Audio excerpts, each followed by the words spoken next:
డెఫినెట్గా ఆ స్పైసెస్లోంచి ఆ మిర్చిని సెపరేట్ చేసి, మరి మిర్చి అంటేనే గుంటూరు కారం, మరి ఒక మిర్చి బోర్డు లాస్ట్ టైం ఎలా అయితే పసుపుకి ఒక సపరేట్ బోర్డు ఏర్పాటు చేయడం జరిగిందో స్పైసెస్ నుంచి తీసి, డెఫినెట్గా ముఖ్యమంత్రి గారు ఈరోజు తలుచుకుంటే ఆయనకున్న విశిష్టతకు డెఫినెట్గా ఇక్కడ కూడా కూటమి ప్రభుత్వమే ఉంది కాబట్టి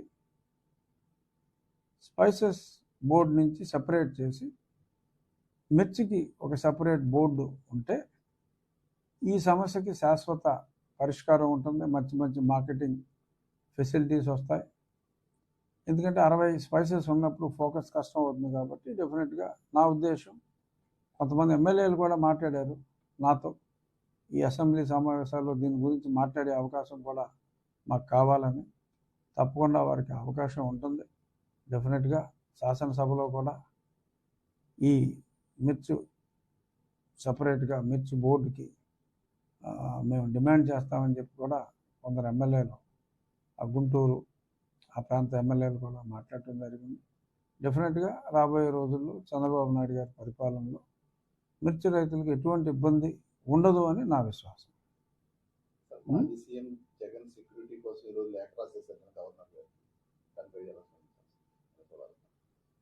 అంటే అసలు ఎలక్షన్ కోడ్ ఉన్నప్పుడు జగన్మోహన్ రెడ్డి గారు వెళ్లకుండా ఉండాల్సింది.